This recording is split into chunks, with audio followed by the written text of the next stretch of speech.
കുറവിലങ്ങാട് കളത്തൂർ അരുവിക്കൽ ശ്രീ ശിവസുബ്രഹ്മണ്യ സ്വാമി ക്ഷേത്രത്തിൽ തോടിന്റെയും റോഡുകളുടെയും പുനരുദ്ധാരണത്തിന്റെ രണ്ടാം ഘട്ട പ്രവർത്തനോദ്ഘാടനം മന്ത്രി മോൻസ് ജോസഫ് നിർവഹിച്ചു. തോടിന്റെ ക്ഷേത്രവുമായി ബന്ധപ്പെട്ട ഭാഗവും ജലസ്രോതസ്സിലേക്കുള്ള പ്രധാന റോഡ് നിർമ്മാണം എന്നിവ ഉൾപ്പെടെയുള്ള ആദ്യഘട്ട വികസന പ്രവർത്തനങ്ങൾ ഇതിനോടകം പൂർത്തിയാക്കിയിട്ടുണ്ട്. എനിക്ക് വളരെ സന്തോഷമുണ്ട്.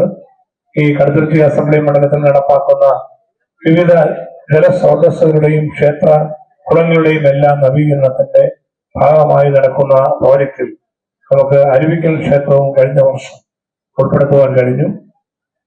ശ്രീ രാജേഷാണ് അതിനുവേണ്ടി മുഖ്യമായി മുൻകൈയെടുത്തുകൊണ്ട് മുന്നോട്ട് വന്നത്. നമ്മുടെ മെമ്പർ അൽഫോൻസായും ജോയിയും എല്ലാം അതിനുവേണ്ടി എന്നോട് കാര്യമായി തന്നെ ഇടപെടുകയുണ്ടായി. ക്ഷേത്ര കമ്മിറ്റിയുടെ ഭാരവാഹികൾ വളരെ താല്പര്യപൂർവ്വം പല പ്രാവശ്യം വരികയും ഇത് തീർച്ചയായിട്ടും ഇവിടെ നടന്നു കിട്ടേണ്ട ഒരു ആവശ്യകത പറയുകയും ചെയ്തു. 10,000-കണക്കിന് ഭക്തജനങ്ങളാണ് എല്ലാ വർഷവും നമ്മുടെ ഈ ജലാശയത്തിന്റെ കൂടി പ്രാധാന്യം കൂടി ചേർത്ത് പിടിച്ചുകൊണ്ട് വിശ്വാസത്തോടെ ഈ ക്ഷേത്രത്തിലേക്ക് കടന്നു വരുന്നത്.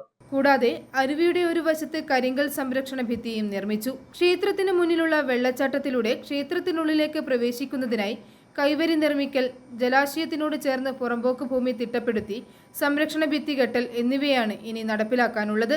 ഇതിനായി വസ്തു ഉടമയുമായി ക്ഷേത്രം അധികൃതർ ചർച്ച നടത്തും. പ്രകൃതി ഭംഗിയും ആത്മീയ അന്തരീക്ഷവും സമന്വയിക്കുന്ന ക്ഷേത്രമുറ്റത്തെ വെള്ളച്ചാട്ടം ഇതിനോടകം തന്നെ വലിയ ജനശ്രദ്ധയാകർഷിച്ചിട്ടുണ്ട്. പ്രതിദിനം നിരവധി ആളുകളാണ് വിവിധ പ്രദേശങ്ങളിൽ നിന്ന് ക്ഷേത്രത്തിലേക്ക് എത്തിച്ചേരുന്നത്.